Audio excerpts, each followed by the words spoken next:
마가복음 7장 24절에서 30절까지 말씀입니다. 우리 찾으셨으면 함께 봉독하시겠습니다. 예수께서 일어나사 거기를 떠나 두로 지방으로 가서 한 집에 들어가 아무도 모르게 하시려 하나 숨길 수 없더라. 이에 더러운 귀신 들린 어린 딸을 둔 한 여자가 예수의 소문을 듣고 곧 와서 그 발 아래 엎드리니 그 여자는 헬라인이요 스로보니게 족속이라. 자기 딸에게 귀신을 쫓아내 주시기를 간구하거늘 예수께서 이르시되 자녀로 먼저 배불리 먹게 할지니 자녀의 떡을 취하여 개들에게 던짐이 마땅치 아니하니라. 여자가 대답하여 이르되 주여 올소이다마는 상 아래 개들도 아이들이 먹던 부스러기를 먹나이다. 예수께서 이르시되 이 말을 하였으니 돌아가라. 귀신이 내 딸에게서 나아갔느니라 하시매 여자가 집에 돌아가 본즉 아이가 침상에 누웠고 귀신이 나갔더라. 아멘. 네, 저희가 오늘 함께 나누실 말씀은 수로보니게 지역에 사는 한 여인의 믿음의 고백의 말씀을 통해서 주님께서 우리들에게 무엇을 말씀하시고자 하는가 함께 나누고자 하는데요.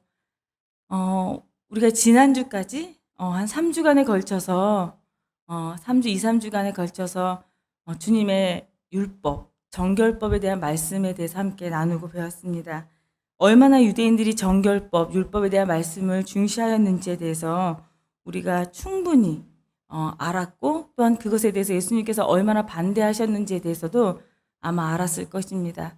그래서 참된 신앙이라는 것은 외면적으로 보여지는 것이 아니라 내적인 신앙의 성숙의 상태와 그리고 우리가 알고 있는 그 말씀이 내면화되어서 삶으로 실천되어지는 것이 중요한 것이다 라고 하는 것을 주님께서 꾸준히 말씀하셨다라는 것을 충분히 알 것이라고 믿습니다. 이렇듯 충분히 말씀으로 예수님께서는 신앙의 외면보다는 내면이 중요하다라고 연거푸 말씀을 하셨음에도 불구하고 이 유대인들에게 있어서 이 정결법이란 예식은 너무나도 중요했던 것 같습니다. 끊임없이 예수님과 마찰을 부딪히면서도 이 정결 예식, 율법이라는 것을 놓지 못했던 것 같습니다. 왜냐하면 유대인들에게 이 신앙이라는 것 그리고 율법이라는 것은 그들에게 있어 구원의 문제와 바로 직결되는 것이었기 때문입니다.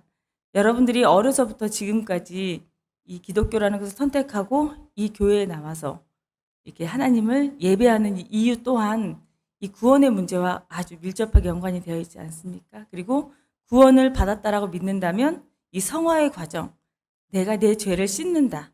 내가 어제 나보다는 더욱더 깨끗한 삶을 살고자 하는 그 모습과 다르지 않다고 생각을 합니다. 이때 당시 유대인들 또한 그러한 마음이었을 것입니다. 내가 더 나은 삶을 살아야지. 그 죄에 가까이 가지 말아야지. 더 깨끗해져야지. 그것이 정결법의 기본 원리였습니다. 그래서 그들은 구원과 직결되어 있는 그 정결의 문제를 아주 중요하게 여겼던 것입니다. 하지만 그 정결의 문제를 너무나도 중요하게 여긴 나머지 지키지도 못한 자신의 정결을 겉으로 보여지지 않는다고 생각을 했기 때문에 자기 자신을 속이기까지 했다라는 것입니다. 지키지 못하면 솔직하게 내어놓지 못하고 지킬 수 있어. 난 지키는 거야. 자기 자신을 속이기까지 하고 지키지 못하는 다른 사람들까지 손가락질을 하기 시작했다라는 것입니다. 그래서 그런 사람들의 신앙까지 흔들기까지 하였다라는 것이죠. 이런 것을 보고 예수님께서는 더 이상 이곳에는 구원의 문은 없다라고 결론을 내리셨어요. 제가 오늘 수로보니게 여인의 말씀을 가지고 나왔음에도 불구하고 이 정결 예식에 대해서 왜 이야기를 하느냐? 오늘 읽은 말씀은 이 유대인의 정결 예식과 유대인들의 율법을 지키는 이 마음과 아주 밀접하게 관련이 되어 있기 때문입니다.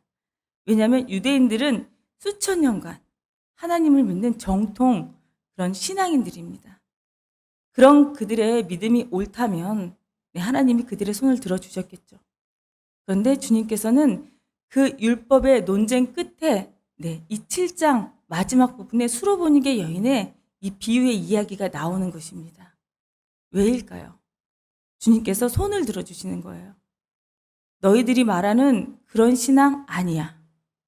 그렇게 외면적으로 보여지는 신앙 아니야. 나는 이것이라고 생각해. 이렇게 믿는 게 옳은 신앙이라고 생각해라고 이 수로보니게 여인, 이방 여인입니다. 비록 이방인이고 너희들은 참 신앙이 아니라고 말할지 모르겠지만 예수님 보기에, 사람들이 보기에 아니라고 말할지 모르겠지만 주님 보시기엔 옳다라는 거예요. 내가 보기에 옳다라고 한 이 믿음 본받아 이 여인처럼 나를 믿으라고 말씀하고 계시는 거예요. 그래서 지금 예수님 이후로 2000년이 넘은 지금까지도 이 말씀은 우리들에게도 유효한 말씀입니다.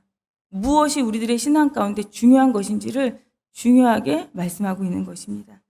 그래서 우리가 진정 이 7장의 수로보니게 여인의 말씀을 통해서 정말 배울 말씀이 있다면 우리는 배우고 이 여인의 믿음처럼 살아가는 것이 옳은 신앙의 모습일 거라고 생각을 합니다. 그렇다면 오늘 본문 24절부터 어떻게 주님께서 말씀하셨는지 한 절 한 절 보도록 하시겠습니다. 오늘 본문 24절에 예수님께서는 거기를 떠나 두로 지경으로 가셔서 한 집에 들어가 아무도 모르게 잠시 계시려 하였으나 그럴 수 없었다라고 말씀을 하고 계십니다. 여기서 먼저 그곳이라는 말은 이스라엘 서북쪽 게네사렛 지역을 이야기를 합니다. 예수님께서 먼저 그곳을 떠나 오늘의 배경이 되는 이 두로 지역에 오시기 전에 머물렀던 장소를 먼저 이야기를 하고 오늘의 말씀으로 돌아올까 합니다. 사실 예수님께서 이곳에 두로 지역에 오시기 전에 머물렀던 게네사렛이라는 동네가 어떤 동네였느냐? 마가복음 6장 53절에서 56절 말씀에 등장하는 동네입니다. 저희가 수요 예배 동안 마가복음에 대해서 함께 나누고 있는데 저희가 율법, 정결 예식을 말씀을 나누었기 때문에 이 말씀은 따로 저희가 배우고 넘어가지 않았습니다. 그래서 제가 살짝 잠깐 말씀을 드리자면 53절부터 56절까지입니다. 건너가 게네사렛 땅에 이르러 대고 배에서 내리니 사람들이 곧 예수신 줄 알고 그 온 지방으로 달려 돌아다니며 예수께서 어디에 계시다는 말을 듣는 대로 병든 자를 침상째로 메고 나오니 아무데나 예수께서 들어가시는 지방이나 도시나 마을에서 병든 자를 시장에 두고 예수께 그의 옷가지에라도 손을 대게 하시기를 간구하니 손을 대는 자는 다 성함을 얻었느니라. 네. 예수님께서 이 두로 지방에 오시기 전에 어떤 일을 하셨느냐? 네. 게네사렛 지방에서 예수님이 그 동네에 나타났다라고 하면요. 이미 예수님께서는 수많은 기적과 치유의 역사가 일어났다는 소문을 듣고 많은 사람들이 예수님 주변에 왔다라는 거예요. 심지어 이제 침상채로 다 들고 고쳐달라고 다 왔다라는 거예요. 예수님이 있는 곳은 인산인해를 이뤘다는 거. 수많은 병자들과 아픈 사람들과 말씀을 듣기 위해 모인 사람들과 게다가 이미 예수님의 소문이 널리 퍼졌습니다. 어떤 소문이요? 네, 옷자락만 만져도 혈루병을 앓는 여인이 나았대더라. 라는 소문이 이미 여기는 갈릴리 지역까지 다 나온 거예요. 그러니 사람들이 예수님의 옷자락이라도 잡으려고. 그러니 더 심했겠죠. 안 그래도 예수님 주변에 많은 사람들이 모이는데 예수님을 잡으려고. 근데 이것은 유대인의 정결법에 어긋납니다. 죄인인 이방인들 그리고 예수님을 그리고 유대교를 믿지 않는 율법을 따르지 않는 자들은 다 죄인이기 때문에 그러한 자들이 유대인들을 만나거나 접촉하거나 그들과 한 상에 앉아서 밥을 먹거나 아시겠지만 그런 게 다 죄인이 되는 것입니다. 그런데 그런 예수님을 붙잡고 만지고 치료를 하고 이야기를 하고 같은 죄가 되는 거예요. 그러니 그 모습을 상상해 보세요. 아수라장이지 않겠습니까? 유대인이건 유대인이 아니건 또 주변 이방인들도 다 거기로 왔을 것입니다. 왜냐하면 이 지역은 북서쪽이라는 것은 이방인 땅에 접경한 지역이기 때문에 이방인들도 소문을 듣고 많이 왔다라는 거예요. 그러니 그것을 보고 앞서 유대인들이 엄청난 이제 율법에 대한 논쟁을 한 거예요. 저게 옳으냐 그르냐 저런 행위가 맞냐 안 맞냐. 그런데 특징은 예수님께서 이 게네사렛 지역에서는 어떠한 토도 달지 않으셨어요. 이방인들 좋아. 그리고 심지어 이 게네사렛이라는 지역은요. 사실 지역적으로는 유대인들이 사는 지역이 맞습니다. 이스라엘 땅이 맞아요. 하지만 문화로 보면 헬라 문화권에 속하는 지역입니다. 이스라엘이라는 지역은 오랜 시간 이방 민족이 지배를 받았어요. 그래서 오랫동안 이런 이방 민족의 지배를 받으면서 정말 하나님의 유일 신앙을 지키는 자들은 예루살렘을 중심으로 아주 소수의 민족들밖에 없었어요. 그러니 나머지 사람들은 이방 문화를 그대로 따라가는 사람들이 훨씬 많았다라는 거예요. 특히 이 서북 쪽에 있는 갈릴리 이 위쪽에 있는 사람들은요, 이방인들이나 마찬가지였어요. 그냥 생각 자체, 문화 자체가 다 이방인들과 같은 사람들이었어요. 그럼에도 불구하고 예수님께서는요, 좋아. 그런 사람들 다 고쳐주셨어요. 만져도 고쳐주시고, 내 곁에 오기만 해도 다 치료해주시고, 모든 사역을 다 행해주셨다라는 거예요. 그런데 그런 사역을 하시고 나서 그 후에요. 그리고 나서 예수님께서 이 두로 지방에 오신 거예요. 두로 지방에 오셔서 예수님께서 한 여인을 만나게 되시는 거예요. 그러니 얼마 되지 않은 이 시간 동안 예수님의 소문이 사라지지도 않았을 테고요. 예수님이 그렇게 좋은 일도 많이 하시고 그 놀라운 일들을 많이 행하시는 분이신데 사람들이 당연히 예수님이 오신다고 하시니 이 두로 지방에도 많은 사람들이 모였을 거예요. 똑같이요. 이방인들도 고쳐준대. 이방인들도 동일하게 공평하게 당연히 많은 사람들이 모였겠죠. 예수님께서는 사실 마지막 공생애를 거의 앞두고 있는 시점이셨기 때문에 본인만의 사역이 심지어 있으셨어요. 세 번째 유월절을 앞두고 있는 시점이셨기 때문에 세 번째 유월절은 예루살렘에 내려가시지 않으세요. 마지막 사역을 정리하고 제자들을 키우고 이제 1년 뒤면은 네 번째 예루살렘에 내려가실 때 유월절을 지낼 때 이제 돌아가시기 때문에 이제 나름은 이제 사역을 마무리하며 제자를 이제 양육하며 이제 본인의 사역들을 정리하는 마음이셨기 때문에 이제는 내가 나만의 이제 그 마음으로 이제 정리를 하시려는 마음이었는데 그런 와중에 한 여인이 나타난 거예요. 내 눈앞에. 그 여인이 오늘 주인공으로 등장하는 이 수로보니게 지역의 이 여인이 되겠습니다. 이 여인도 이런 예수님의 말씀을 듣고 예수님이 나타났 자신이 살던 이 두로 지역 그리고 수로보니게 지역에 왔다라는 이야기를 듣고 예수님 앞에 무릎을 꿇고 간구를 하기 시작을 합니다. 네.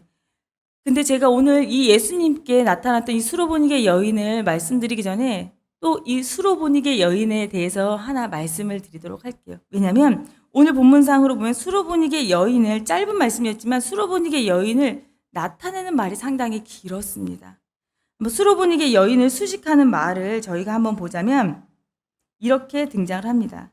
수로보니게 여인이라는 말은 두로라는 지역에 사는 여인이었고요. 그리고 두 번째로 어린 딸을 가졌는데 이 여인이 그 어린 딸은 귀신이 들린 어린 딸을 가진 여인이었습니다. 그리고 오늘 수로보니게라고 하는데 사실 수로보니게라는 그것은 지역 이름이에요. 지역 이름인데 이 수로보니게에 사는 이 여인. 근데 요즘 말로 하면은 예전 말로 하면 페니키아라는 지역이고요. 고대 시절에 페니키아라는 것은 제국을 이뤘던 아주 큰 나라입니다. 그래서 페니키아 후예의 족속인 거예요. 그러니 지금으로 말을 하면 사실 수로보니게 여인 하면 여러분들은 어떤 이미지가 생각이 나시나요? 예수님께 간구했던 여인, 그래서 예수님께 약간 안 좋은 취급을 받았던 여인 하면 이방 여인이고 그럼 좀 약간 그런 여인인가? 라고 생각할지 모르겠지만 사실 그때 당시로는 상당히 예수님과는 비교도 안 되게 예수님은요 유대인이에요. 로마의 식민 지배를 받는 유대인. 그러면 그 밑에 족속이에요. 거기에 유대인 중에서도 갈릴리 출신. 그러면 밑에예요. 그리고 젊은 청년. 거기에 또 많은 사람들의 소동을 얻고 있는 사람들이에요. 그리고 본인들이 믿는다는 종교의 지도자들에게도 미움을 받고 있고 지탄을 받고 있고 시선을 받는 자입니다. 종교적으로도 정치적으로도 많은 사람들이 이목을 끌고 있는 사람이에요. 그러니 그렇게 좋고 훌륭한 사람이라고 사실 볼 수 없는 현실적으로 그런 상황이에요. 근데 사실 오늘 주인공인 수로보니게 여인은요. 우선은 두로 지역에 산다. 두로는요 지금의 시리아 지역이고요. 구약시대는 아람 지역을 말해요. 아람 군대 들어보셨죠? 되게 큰 나라예요. 원래 큰 나라를 이뤘던 큰 제국을 이뤘던 또 나라에 페니키아의 후예들이다. 그 후손의 자녀인 거예요. 그러니 그때 당시로 이제 귀족 집안의 자녀라고 할 수 있는 거예요. 저는 아주 우아한, 아주 있는 집에 그 대대로 혈통을 물려온 예수님과는 비교도 안 되는 사실 그런 여인이었던 거예요. 그런 여인이 얼마나 큰 고민이 있었으면 그냥 이방인이어서 성경에 그렇게 비교가 되었을 뿐입니다. 지위로 보면은 성경에는 로마의 어떤 아주 높은 급에 있는 그런 사람들과도 비교를 할 정도로 사실 수로보니게 여인은 높은 지위에 있는 여인이에요. 그런 여인이 어떤 큰 고민이 있었으면 예수님 앞에 무릎을 꿇었느냐? 네, 자녀의 문제입니다. 미래 세대 문제죠. 아무리 내가 많은 것을 가진들, 내가 아무리 모든 것을 누린들, 네, 미래 세대 문제에서 이 여인도 어떻게 할 수가 없었나 봐요. 심지어 이제 영적인 문제죠. 내 자녀가 귀신이 들렸어요. 그런 문제 앞에 예수님 그 소문을 듣고 예수님 앞에 무릎을 꿇는 그 여인을 보고 예수님께서 처음에는 나는 고치지 않겠다라고 말씀하시지만은 그 여인의 어떠한 말 그리고 어떠한 대답 그것을 다른 말로 믿음의 행동을 보고 이거야 라고 예수님께서 박수를 쳐주면서 우리도 그리고 그때 당시에 그 사람들에게도 이렇게 본받아 그러면서 저 아래를 내려다보면서 그 수많은 유대인들에게 이야기를 하고 있는 거죠. 이렇게 믿으라고 이런 믿음이야 라고 말씀을 하고 계시는 거예요. 그렇다면 이 수로보니게 여인에게서 우리가 배울 수 있는 믿음이 어떤 믿음일까요? 저는 3가지로 이야기할 수 있다고 봅니다. 첫 번째로는 사실 이 여인의 솔직한 고백입니다. 솔직한 고백. 예수님께서 우리들에게 요구하시는 믿음은 첫 번째로 솔직한 고백입니다. 정말로 이런 여인이 이 세상의 모든 것을 다 가졌다고 생각하는 사람이 솔직할 수 있을까요? 솔직할 수 있을까요? 하나님이니까 예수님이니까 솔직할 수 있다? 저는 생각을 해봤어요. 여러분 그러면은 사람 앞에서는 사람 대 사람으로는 솔직하지 못할 수가 있습니다. 그러면 하나님 앞에는 진짜 솔직할 수 있을까요? 기독교 뉴스회 같은 데 보면요. 가장 고민스럽게 말하는 이제 목회자들이 말하는 것 중에 하나가요. 성도들이 5분 이상 기도할 수 없는 게 가장 큰 고민 중에 하나라고 성도들이 이야기한다고 합니다. 목사님, 5분 이상 기도하기가 너무 힘들어요. 이게 기도 제목이라고 이야기를 해요. 5분 이상 기도를 할 수 없다. 왜일까요? 저는 주님 앞에도 솔직할 수 없어서라고 생각을 합니다. 나의 내면의 모든 것에 대해서 솔직할 수 없어서 그리고 나를 이루는 내 주변의 모든 것들에 솔직할 수 없어서라고 생각을 합니다. 왜냐? 사실 이런 기도는 쉽습니다. 주님 앞에 나왔어요. 주님 건강하게 해주시고요. 내 자녀 평안하게 해주시고요. 직장일 잘되게 해주시고요. 또 주변의 모든 것 근면성실하게 주님께서 이루시는 복 만사 형통하게 해주시고요. 이런 기도는 어떻게 보면은 어렵지 않습니다. 꾸준히 하는 건 어렵겠지만 이런 기도는 충분히 할 수가 있습니다. 이런 기도 다 하고 나면 할 기도가 없어요. 근데 여러분 이런 기도가 솔직한 기도라고 할 수 있을까요? 이런 기도 안에 진실한 나의 고민과 내 내면이 들어가 있나요? 내가 주님 앞에 어렸을 때부터 주님을 믿자고 고백한 이후로부터 주님 나 이런 게 너무나도 잘못되었는데 고치고 싶어요. 근데 고치지 못했던 나의 모습에 기도의 제목이 들어가 있을까요? 아니면 말씀을 듣고 그게 내가 잘못되었지. 알았어요. 그럼 기도를 해서 바꾸려고 애를 써야 되면은 그게 내 기도의 제목으로 나와야 되는 게 솔직한 기도라고 생각을 하는데 그런 기도의 제목들이 나와야죠. 그리고 내 내면의 문제뿐만 아니라 내 자녀든 남편이든 그리고 내 이웃이든 가족이든 솔직한 기도의 제목들. 그러려면 또 나눠야겠죠. 내 이웃과 정말 솔직한 나눔을 가질 수 있느냐. 솔직한 내 나눔을 나눠줘야 솔직한 나눔이 오겠죠. 정말 솔직한 것들이 가야 솔직한 것들이 올 수 있을 거라고 믿어요. 솔직하지 못하기 때문에 주님 앞에 5분 이상 기도하지 못하는 것이 아닐까 저는 생각을 합니다. 그래서 주님께서는 수로보니게 여인에게 그렇게 이야기를 합니다. 수로보니게 여인이 예수님이셔서 이 앞에 내 자녀가 귀신 들렸다라고 이야기할 수 있다? 이거 쉬운 용기가 아닙니다. 내 자녀가 귀신 들린 건 만방의 사람들 앞에 이야기하고 있는 거예요.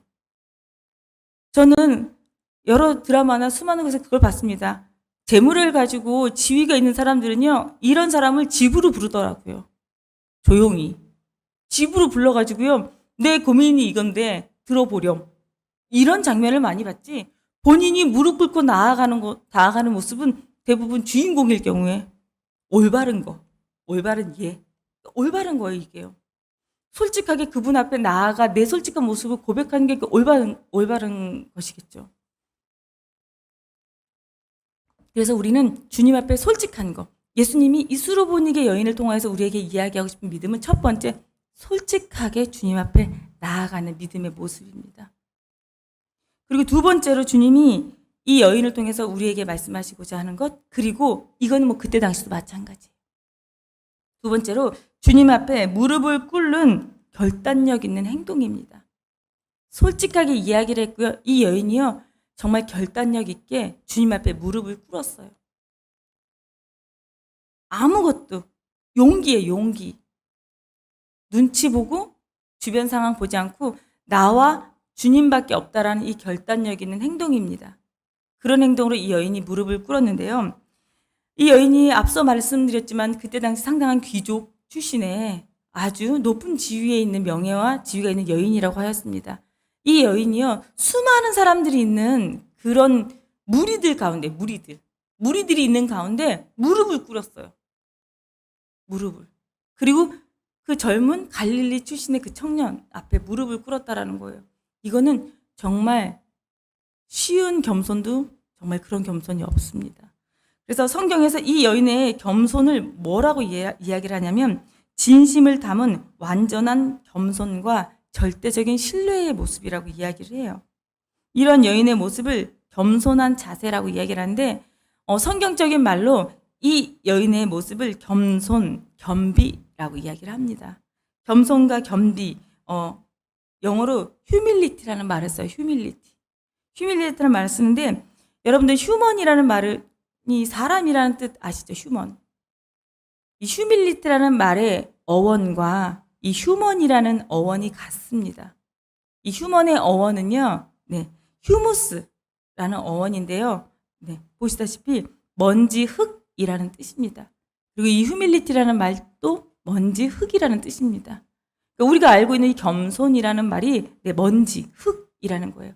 나는 먼지다, 흙이다 라는 뜻이에요. 하나님이 세상을 창조할 때, 그리고 우리 인간을 창조할 때 흙으로 지으셨죠. 그래서 사람이 내가 흙으로 지음받았다라는 것을 알고 내 삶에서 그걸 인정할 때 사람은 겸손한 거예요. 내가 가진 것, 내가 누리는 것, 다 흙으로부터 시작이 됐고 흙으로 갈 건데, 다 주님이 주신 것, 이게 뭐? 이게 진정한 주님이 겸손이라고 말씀을 하는 거예요. 그것을 깨닫고 이 모든 게 먼지라는 걸 아는 사람, 겸손하다라고 성경에서는 말씀한다라는 거예요. 지금 이 여인이 이 정도의 믿음을 가지고, 이 정도의 겸비한 자세를 가지고 주님 앞에 무릎을 꿇는 거예요. 그렇게 솔직한 마음으로 고백하고 있는 거예요. 주님이 그러한 믿음을 보시고 이거야 라고 인정해 주시는 거예요. 그리고 본받아 라고 이야기를 하는 거예요. 이게 믿음이지, 외면적으로 보여지는 그런 믿음? 아니. 매일매일 나와서 드리는 예배? 아니. 그거보다 진실된 마음의 고백과 내 앞에 결단력 있게 무릎 꿇는 게 더 옳아라고 이야기하는 거예요. 근데 이러한 이 여인의 믿음의 고백 속에 예수님이 뭐라고 대답을 하실까요?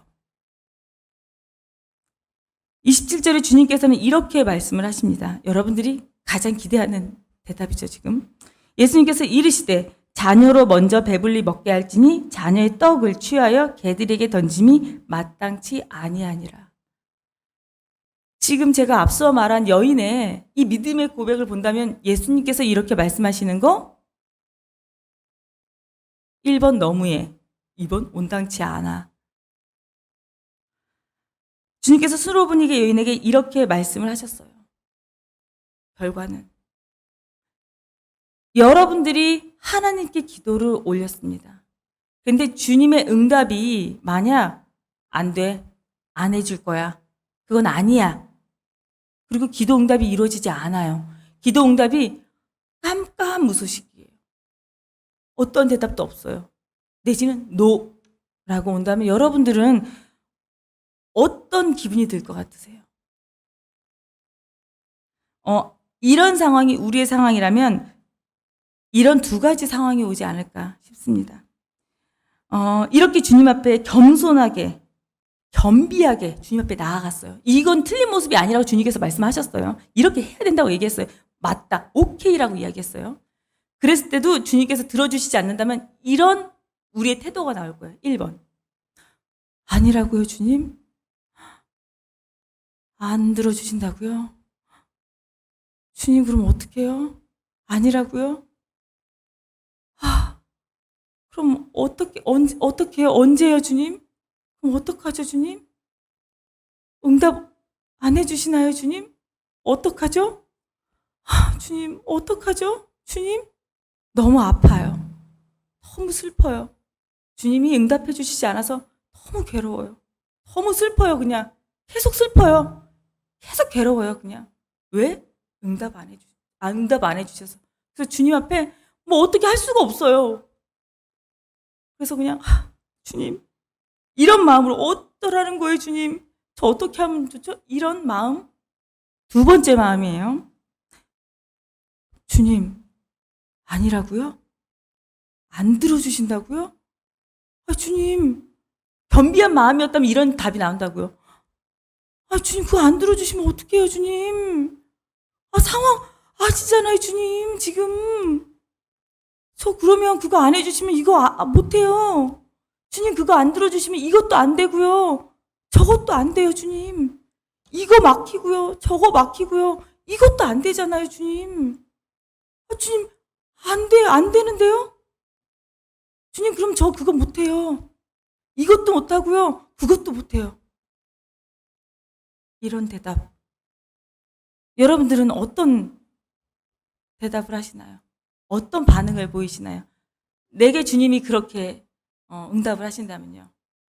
너의 기도 제목 안 들어줄 거야도 아니고요. 걔들에게 줘도 마땅치 않대. 그런 말을 들었다면.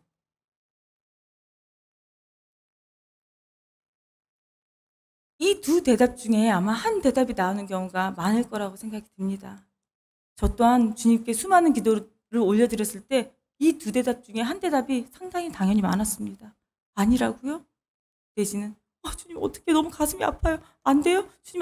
주님께 쩔쩔쩔 매거나 엄청 계속 가슴이 아파하거나 아니면은 주님 앞에 단호하게 얘기해요.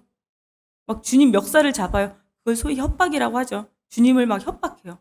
안 되면 안 돼요, 주님. 다 해주셔야 돼요. 나 주님 확실히 믿거든요.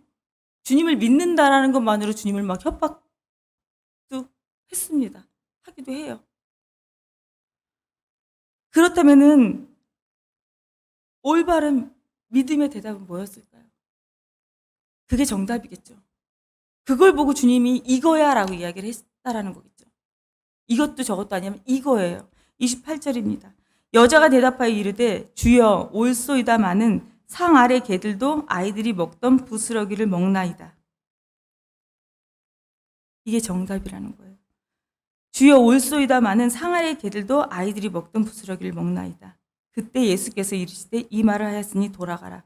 귀신이 내 딸에게서 나아갔느니라 하시매 여자가 집에 돌아가 본즉 아이가 침상에 누웠고 귀신이 나아갔더라. 네, 예수님께서는 더 이상 치유 사역을 하실 생각이 없으셨어요. 이제 본인의 구원자로서 메시아로서의 사역을 감당하실 계획이셨어요. 그럼에도 불구하고 이 여인을 고치셨던 건 이 여인의 이 믿음의 고백 때문이었습니다. 진정한 믿음의 반응, 믿음의 정답은 무엇이었을까요?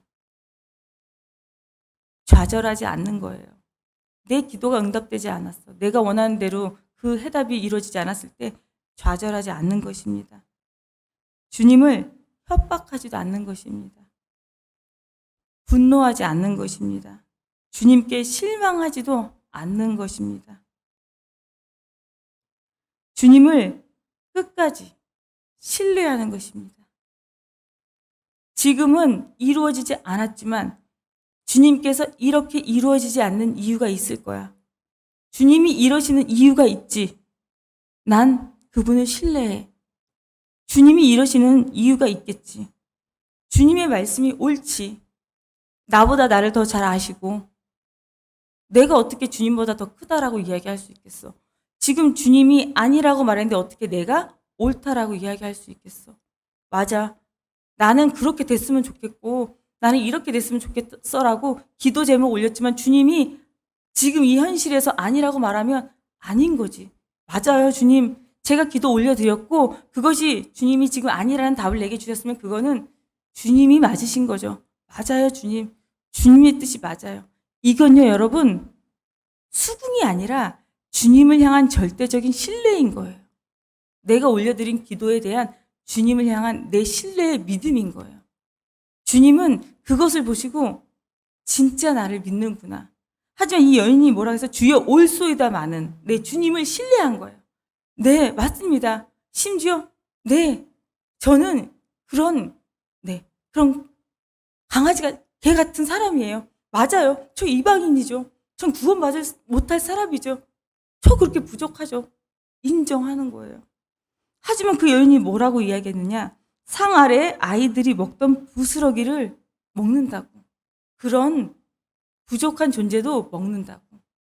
얻어먹을 수 있다고. 그러면서 어떻게 해요? 주님을 인정하고 절대적인 주님께 신뢰, 주님의 답에 신뢰를 보낸 뒤에 주님께 강구하는 거예요. 주님, 그러면 주님 아래에 떨어지는 은총이라도 있다면 지금 주님이 아니라고 말씀하신다면 아닌 거겠죠. 하지만 주님 아래에 은총이 있다면 저 그 작은 부스럭이라도 받겠습니다. 내가 계획한 것, 내가 원하는 그거 말고 이제 주님이 내게 주시는 것 그냥 주세요. 뭐라도 다 받겠습니다. 라고 말씀하시는 거예요. 그랬을 때 주님이 이것을 진정한 믿음의 고백이라고 말씀을 하신다라는 거예요. 우리 삶의, 내 삶의 진정한 해결자는 당신이십니다. 라는 고백이라는 거예요. 그랬을 때 예수님이 그거야. 그렇게 나를 믿는 게 맞아. 라고 예수님께서 말씀해 주시는 거예요. 그게 나를 신뢰하는 거, 나를 사랑하는 거야. 이 여인에게서 진정한 믿음을 보았다라고 이야기를 해요. 여러분들이 성경을 읽다 보면 백부장의 믿음이라는 말씀을 들었을 것입니다. 훌륭한 믿음 중에 하나가 백부장의 믿음이죠. 예수님께서 자기 하인을 고치실 때 예수님 오지 마십시오. 말씀만 하십시오. 원격 진료. 거기서 얘기하시면 여기서 다 치료될 거니까요. 예수님은 오시지 않아도 되죠. 말씀을 하시면 우리들이 그것이 되게 큰 믿음이라는 거 알고 계시죠. 예수님께서요. 그만한 믿음이라고 얘기하셨어요. 수로보니게 여인의 믿음을요. 그러니 우리가 본받아야 될 것은 당연히 지금 이 여인의 이러한 주님을 절대적으로 신뢰하고 그 안에 주님의 은총과 주님의 은혜를 구하는 믿음의 모습인 것입니다. 겸손이라는 것은 이럴 때 나오는 것입니다. 겸손이라는 것은요, 내가 정말 힘들 때, 내가 정말 어려울 때, 나를 시험에 들게 할 때, 그리고 내가 자존심 상할 때, 내가 기분 엄청 나쁠 때, 그리고 또 때로 내가 분기탱천할 때, 그때 사람은 진정한 겸손이 발휘가 되는 것입니다. 어떤 사람은 그렇게 이야기를 합니다. 원래 겸손한 거지, 그 사람은. 원래. 근데 사람에게 원래 겸손한 것이라는 것은 없습니다. 사람에게 원래 겸손한 것이라는 거 없습니다. 사람들이 말하는 겸손이라는 것은 그런 것을 겸손이라고 이야기를 합니다. 남을 나보다 낮게 여기는 거. 저보다 더 훌륭하시지요. 나보다 더 나으신데요. 이거는 인간적인 겸손이에요.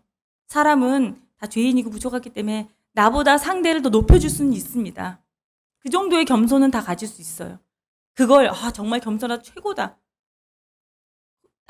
사람의 생각까지예요. 거기까지가. 근데 성경에서 말하는 주님이 말씀하시는 겸손은 어디까지가 겸손인지 아십니까? 그리고 주님은 우리에게 그 겸손까지 요구하세요. 성경에서 말하는 겸손은 남을 나보다 낮게 여기는 겸손이 아니라 내 안에 내가 아예 없는 거예요. 내가 남보다 더 낮아지는 게 아니라 내가 아예 없는 거예요. 아예 없는 거. 내 안에 내가 아예 없고요. 내 안에 그러면 누가요? 내 주님이. 그래서 내가 이제 생각하는 게, 내가 판단하는 게, 내가 살아가는 게 다 이 말씀대로, 말씀이 하라는 대로 살아가려고 애쓰는 게 겸손의 삶을 살아가려고 애쓰는 거. 겸손하는 게 아니라 겸손하려고 노력하는 거. 그런 게 겸손의 삶을 살아가는 것입니다. 그것이 성경이 말하는 겸손인 거예요. 지금 오늘 보여준 이 여인의 모습은 진짜 성경이 말하는 겸손입니다. 내 모든 걸 다 내어놓고 주님 앞에 진짜 주님이 바라시는 그 모습을 다 드리는 모습입니다. 오늘 말씀 속 수로보니게 여인의 믿음을 통하여서 주님께서는 우리에게 말씀하시고자 하는 것 같습니다. 언제나 고백하지만 영도교회 안에서 열심과 충성스러움으로 순수하게 우리 신앙생활을 하시는 우리 좋으신 성도님들 모두가 수로보니게 여인처럼 이제는 좋은 믿음, 진정한 주님의 믿음을 알아서 그렇게 한 단계 더 높은 신앙생활, 믿음의 생활을 하셨으면 좋겠다라는 것, 주님이 바라시고 또한 말씀을 전하는 저 또한 너무나도 간절히 바라는 바입니다. 진정한 믿음으로 거듭나는 귀한 사람들 다 되시길 바라면서 함께 기도하시겠습니다. 기적과 치유의 역사를 우리의 삶 가운데 나타내 보여주시는 주님, 참으로 감사를 드립니다. 주님은 오늘도 우리에게 말씀 속에서 영적으로 부족한 우리들에게 말씀하여 주셨습니다. 나는 내가 수로보니게 여인과 같이 순수하고 끈질긴 믿음을 갖길 원한다. 자신 속에 있는 교만을 버릴 수 있는 용기 있는 결단력과 순수한 신앙의 태도로 나를 믿는다면 수로보니게 여인이 받은 그 축복 그대로 이곳에 모인 모든 나의 자녀들에게 주님께서는 복을 내려주실 거라고 주님 말씀하고 계십니다. 주님께서는 오늘 진정한 우리들의 믿음을 보시겠다 주님 말씀하여 주셨습니다. 주님은 우리를 너무나도 사랑하시기에 우리들에게 말씀을 주십니다. 주님, 우리는 성경 속의 주님을 얼마만큼 알고 모르고가 중요하지 않다라는 것을 이제는 알고 있습니다.